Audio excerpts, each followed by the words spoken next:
उत्तराखंड उत्तरकाशी में प्रकृतिर तांडव रची। मंगलवार उत्तरकाशी धराली में बादल फटा वर्षा पर भयंकर स्थिति सृष्टि होती। एवं सुधा मिलता सूचना अनुसार धराली व्यतीत सुखी शिखर निकट में भी बादल फाटी। धराली जो बादल फाटी सेठारु गंगोत्री धाम मात्र 18 किलोमीटर दूर अवस्थित।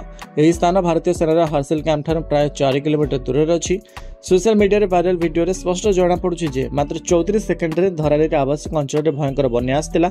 बादल फटा वर्षा पर क्षीरगंगा नदी में बन्या आसला। सुखी शिखर में कौन आवासिक अंचल नहीं। जो वीडियो सामना आसी से पहाड़ उपर माटी कादुआ सह बन्या पानी माड़ी आसुछि एवं बाम मोड़ नेबा बेले निज सह घर दुकान होटेल को मध्य भसाई नेउछि।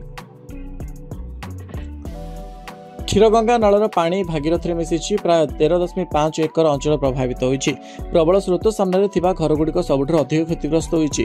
धराली गाँ समुद्र पतन ठारू 12,600 फुट उच्चर अवस्थित। अवक्षय जोगु पानी दिग परिवर्तन हैला एवं यह द्रुत गति आगु बढ़िला। पूरा भूस्खलन अंचल भागीरथी नदी कूल अच्छी। घंटा प्रति 43 किलोमीटर बेगर पानी एवं माटी कादुआ माड़ी आसला। क्षीरगंगा नदी छोट एवं 12,500 फुट उच्चतार प्रभावित। प्रवाहर दिग धराली गाँ आड़क आसीथिला जहाँ व्यापक क्षति करिछि। भागीरथी कूल धराली हर्सिल और बेली अंचल रही। तेबे हर्सिल सेना मुतयन थिबार उद्धारकारी दल 4 किलोमीटर यात्रा पर उद्धार कार्य आरंभ करथिले। इंडिया वेस्ट एवं आईटीबीपी दल रिलीफ कार्य नियोजित अछंती। एपर्यंत प्रशासनिक केवल 4 जन को मृत्यु एवं 50 जन निखोज थिबा स्पष्ट करिछि।